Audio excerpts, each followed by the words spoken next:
Good afternoon, class. My name is Shaniqua, and I'm going to be answering discussion question number 2 for human sexuality.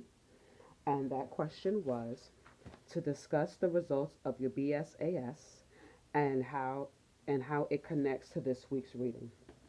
So basically, the BSAS was the Brief Sexual Attitude Scale.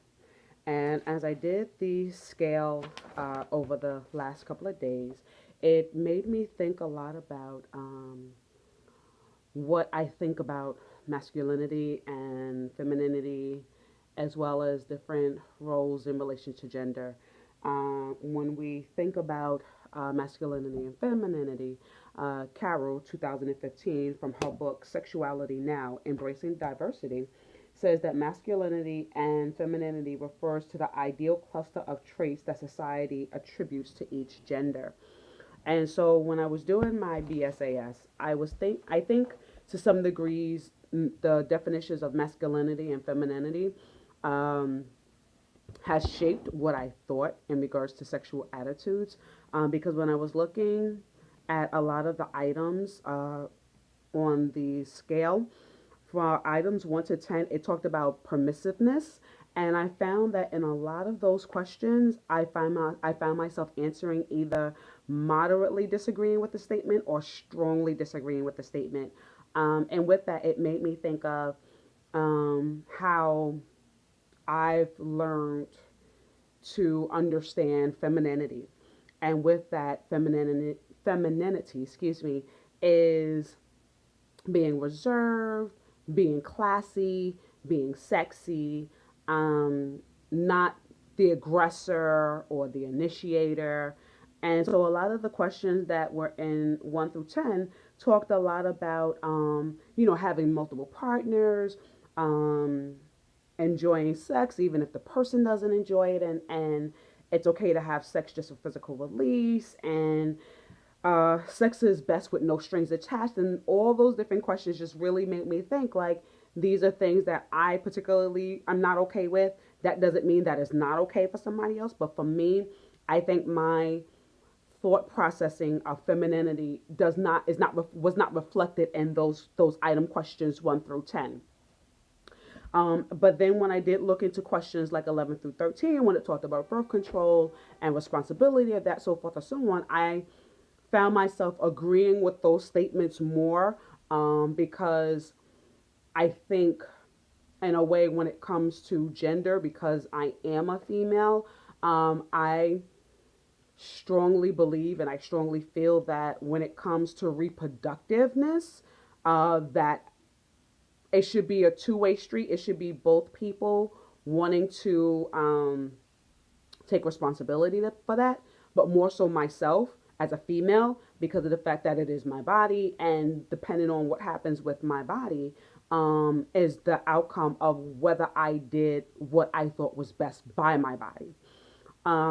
When I looked at questions or items 14 through 18, it talked a lot about, what does sex mean, in regards to like, communication, in regards to human interaction.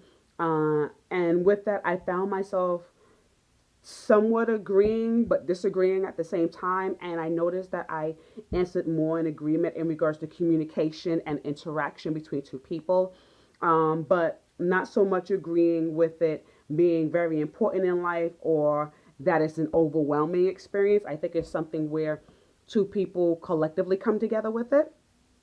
And if there's an exchange, there's communication, there's information being passed along, whether verbally or non-verbally, and we learned about that in Carol's book of Sexuality Now, Embracing Diversity, where it talks about nonverbal communication and cues, in regards to sex. And then in the final part of the scale, where it talks about from questions 19 through 23, it talked about sex being for your own pleasure, and not for that of another person, but just being for just the person who's engaging in it, and to be an enjoyment of myself. And with that, I found again that I really didn't agree with a lot of those questions, because when I think about sex, I think about it as a two-part person. It should not be just me enjoying sex. It should be me and the other person enjoying sex. It shouldn't be a domineering kind of experience. It should be a mutually shared experience. And so when I looked at those results, and seeing how it told us how we could tally up our scores, when it came to permissiveness, I scored a 4.3. When it came to birth control, I scored a 1.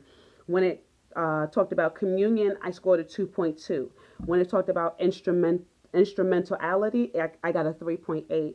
And what that made me understand is that not so much that I'm rigid in what I think about sex or my belief of sex, but I believe that in some degree I'm more open and receptive to some areas, whereas other areas I'm not. And in those areas, it talks about just being sex is selfishness, whereas where I scored more of the higher scores because of the fact that those were a lot of things that I did not agree with. And then I scored more agreeably with those things when it came to shared responsibilities. And so that makes me think of how, in my own mind, how did I grow up understanding gender roles? And with gender roles, it helped me to understand that some things were specifically male, some things were specifically female.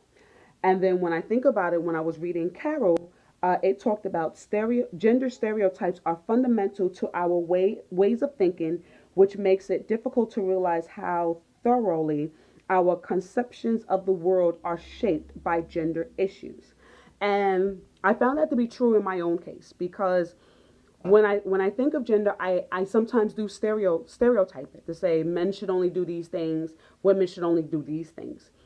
However, when it comes to sexuality, I find myself more versed, because I don't think it's so much a woman should do this and a man should do this. I think it should be a shared experience integratively. And so with the scale and with the reading, it prepared me to kind of be a little more open minded when it comes to how do I look at gender roles? How are my current gender roles formed? And how do I either promote or change gender roles and responsibilities when it comes to my son? How do I teach him? Do I say, oh, this is just for girls and you have to do just boy stuff? Or do I do an integration of the two to say, yes, boys can play sports, but boys can also cook as well? So those things, the chapters really got me into thinking, how do I think about these things? And then how do I pass on this additional information to the best of my ability, so that there is some sort of diversity and is not strategically just set in one main area or one characteristic. Thank you so much for listening. I'll see you guys soon. Take care now.